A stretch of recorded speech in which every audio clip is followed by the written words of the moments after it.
শোষণ এখানেই শেষ নয়। আমরা জানি, বাঙালিরা ভালো করেই উপলব্ধি করে, সবচেয়ে ভয়াবহ রূপ নিয়েছে রাষ্ট্রীয় সন্ত্রাস। পাকিস্তান রাষ্ট্র বেলুচদের রাজনৈতিক বা অর্থনৈতিক কোনো অধিকার তো দেয়নি, উল্টো তাদের কণ্ঠ চিরতরে স্তব্ধ করতে শুরু করেছে গুম আর হত্যার এক জঘন্য উৎসব।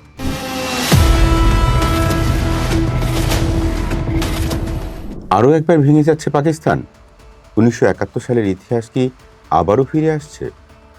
বন্দুকের নল আর সামরিক বুটের তলায় একটি পুরো জাতিকে পিষ্ট করে রাখার পরিণতি যে কতটা ভয়াবহ হতে পারে তা পাকিস্তানের চেয়ে ভালো কে জানে।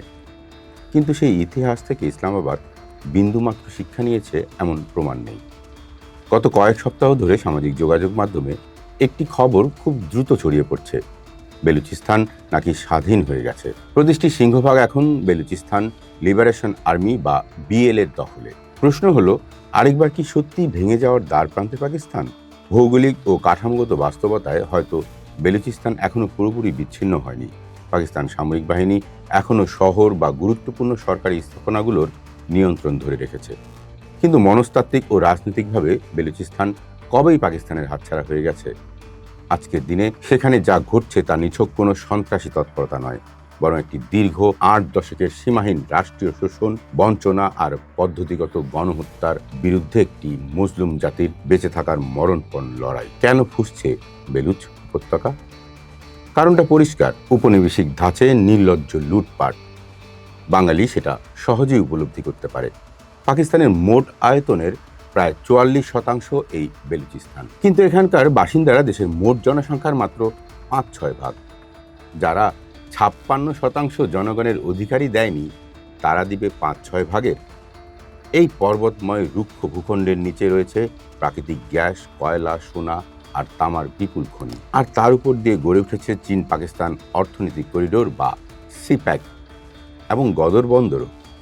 কিন্তু নিয়তির নির্মম পরিহাস, যে মাটির নিচে $1 ট্রিলিয়ন সম্পদ, সে মাটির উপরের মানুষরা এক ফোঁটা বিশুদ্ধ পানি, ন্যূনতম স্বাস্থ্যসেবা আর দুবেলা খাবারের জন্য হাহাকার করে। বেলুচদের বুকের সম্পদ লুট করে আলো জ্বলছে লাহোরে আর ইসলামাবাদে, আর বেলুচিস্তানে টিকে আছে ঘুটঘুটে অন্ধকার। শোষণ এখানেই শেষ নয়। আমরা জানি, বাঙালিরা ভালো করেই উপলব্ধি করে, সবচেয়ে ভয়াবহ রূপ নিয়েছে রাষ্ট্রীয় সন্ত্রাস। পাকিস্তান রাষ্ট্র বেলুচদের রাজনৈতিক বা অর্থনৈতিক কোনো অধিকার তো দেয়নি, উল্টো তাদের কণ্ঠ চিরতরে স্তব্ধ করতে শুরু করেছে গুম আর হত্যার এক জঘন্য উৎসব। গত 2 দশকে হাজার হাজার বেলুচ ছাত্র, শিক্ষক, অ্যাক্টিভিস্টকে আইনশৃঙ্খলা বাহিনী তুলে নিয়ে গেছে। তাদের বেশিরভাগেরই আর কোনো খোঁজ মেলে না। হয়তো পাহাড়ি কোনো উপত্যকায় পাওয়া যায় বুলেট বিদ্ধ ক্ষতবিক্ষত মরদেহ। অধিকার কর্মী মারহং বেলুচের মতো তরুণরা যখন এসব রাষ্ট্রীয় গুম ও খুনের বিরুদ্ধে রাজপথে শান্তিপূর্ণ আন্দোলন করেন, তখন দখলদার রাষ্ট্রটি সেখানেও লেলিয়ে দেয় পুলিশ আর সেনাবাহিনী। দেয়ালে যখন পিঠ থেকে যায়, তখন কোনো জাতি আর হাত গুটিয়ে বসে থাকে না। বেলুচদের ক্ষেত্রেও তাই ঘটেছে।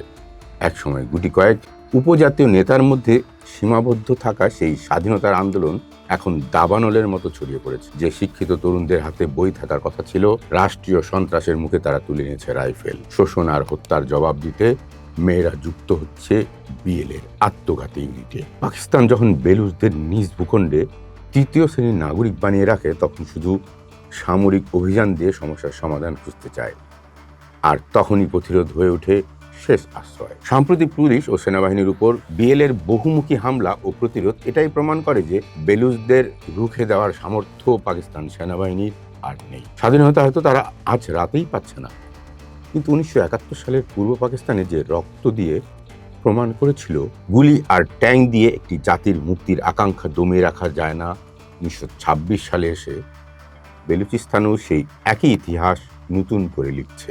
মানচিত্র থেকে পাকিস্তান কবে আবার টুকরো হবে তা হয়তো সময়ই বলে দেবে, কিন্তু একটা স্বাধীনতাকামী জাতির বুকে পাড়া দিয়ে তাদের রক্ত চুষে যে অখণ্ডতা রক্ষার জিকির পাকিস্তান গাইছে, তা যে বালির বাঁধের চেয়েও ঠুনকো, একথা নিশ্চিতভাবেই বলা যায়। ধ্বংসস্তূপের মধ্যে থেকে স্বাধীন বেলুচিস্তানের অভ্যুদয় এখন হয়তো কেবল সময়ের ব্যাপার। সময়ের অন্য পাঠ দেখুন, থাকুন ঢাকা পেপারসের সাথে।